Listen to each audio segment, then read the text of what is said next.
Sir, unsa ning atong activity karon nagipahigayon sa Eco Park? Activity na mo karon is mani siya apil ni sa akong klase sa Digo City National High School nga official program in the arts sa visual arts. So actually mo ni nga tungod sa katuganing dili ni karon sa online nagkamot ko ani nga isod kay magtulo sa online og painting. Oo. So kini ikaduha na namo ni diri nga higayon nga gitagaan mi og kanang permit nga makig kini sa open air nga session nga painting. Okay.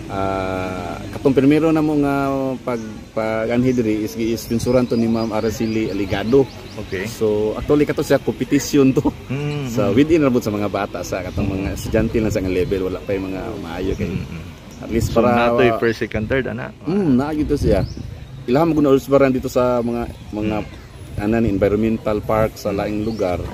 Nga naa yung mga inaning mga activity sa mga bata, labi na mga bata ang gikita gini sa mga bata. Okay. Para dili lang pud ingon nga mo sigilan diri og kani TikTok, sigilag lakaw dili. Naguslay activity. So mo to nga nakig-partner mi nila. Mo to nga napatigayo na mo ang inani nga mga activity sa mga bata sir. Then karon na pod ikaduha na ni siya nga higayon. Then na po nag-sponsor sa mua.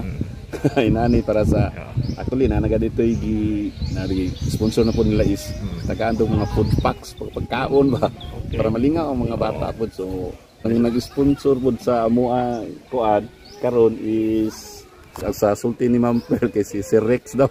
Si Sir Rex Cagas. Si Rex Cagas. So nalipera pod mi kay sa inani nga mga paagi ba ma-enhance sa mga bata at the same time po ma-promote po nato ang kining visual arts diri sa Digos. Kay ako po ni siyang i-connect po sa katong atuloy na natay grupo diri sa Digos sir. Tong dibuho Digosinyo nga mga professional artist to sila. So ako po sila i-partner po hon niya ang ilang mga trabaho ani amo po ni exhibit diha sa Gmall. Naman ni area dito na nanghid mi sa Gmall. Para makuan pod, ma-promote pod nato niya ma-expose pod ang talent sa tuang mga bata in terms sa visual arts and painting. So pila sila kabuok ni Salmot ani may participate sir? Katong primero is nato yung mga 10 ka bata atong first batch. Then karon ni daghan mi diri nahimo mi mga 15 na. 15 kay so daghan jud ang interesado. Daghang interesado at the same time po kalabi na pagistorya sila mga classmate. Nga gwapo po daw ang area diri kay hamugaway ba. Maka-relax po. Then lahi ra mo sa ubang park kay semento man kasagaran labi na sa ato dito sa Rizal Park semento pero diri kay banha ang uban kuan man gihapon na man gyapon yung mga kuan diri mga tingog pero tingog sa kinaiyahan gani para karon langgam ba. Ito nga ako ang amigo gipadala na ko gitara kay nagita-gitara mi diri. So pwede sa di lang kay magsagit-sagit. Kana di po ka disturbo sa imuhang kauban. Tapad. Ang gani na nag-picnic ganahan mo sila diri. Muni nga ang mga bata naka-invite ko sila mga classmate kay kani siya gipapananghid pud sa mga ginikanan kay at least pud natin permit. Puto nga gwapo man daw. So nanaghan. So posible ni sir masundan pa ni ngayngani nga activity dinhi sa Eco Park. Actually sir naana ni say kuan kay istorya mo to si Ma'am Pearl pod nga sila Ma'am Araceli nga naatoy say murag kuan diri pod nga gitahasan mi nga sunod nga mga higayon is ang hitabuan ni dili lang mga bata na ko magpaint kundi na siya kanang interactive nga pagpaint. Nami diri pohon nga kanang kuan langgot kanang kuan ba nga kanang murapog IGP namo nga magbutang mi diri og mga canvas nga blanco ug mga pintura. Kung kitsa tay gusto nga mo paint, pwede nila to sila mo palito nila. Then ilahan nato sila ginus mo paint.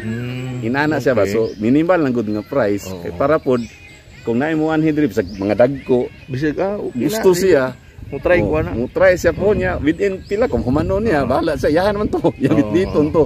So at least ba na interactive kay so naanay mga kuandaan, mga gamit. Naanay gamit. So ikaw na bahala di unsaon mo to, unsay mo gusto mo dito. Mo na nga para mo bantayan mo naginan ko mga bata. Ayaw taon ninyo pahiri ang mga bangko kana lang. Nadyo precautionary measures nga ipabilin gyapon siya nga limpyo. Oo.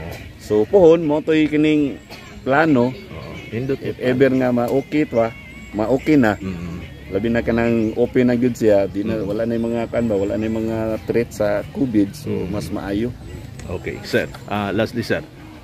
Imuhang mensahe sa mga gusto mo kuan ani, mo join ani.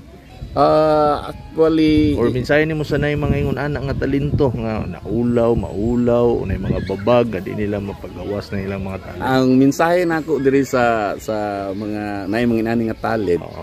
Actually, wala, open mamangod siya. So, niya si Ma'am Pearl nga wala pa yung mga rules, mga ana. So, pwede pa daw. So, tingali makaana mong exclusive lang sa mga. Pwede po mo mag-paint diri po, bisa kinsa man. Then, pero mananghid lang ta. Mananghid lang sa in charge diri. Kay para ma-promote na to ang kining mga visual arts diri sa Digo City. Muna mo ang advokasya pod.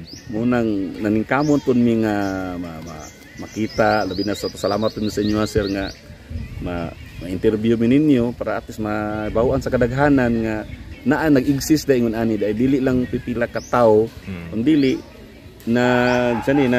nag-inspire mi sa mga estudyante o kinsa pa nga na abilidad nga pwede mo join diri sa amua. Kan lang na sila kining sharing of ideas ba kay na sa idea ng ani naning style kami po namin ngun ani. So, walay problema. Hantod nga magkamit, patang enjoy na to. Okay, sir. Thank you, sir. Salamat kay Sir Mike.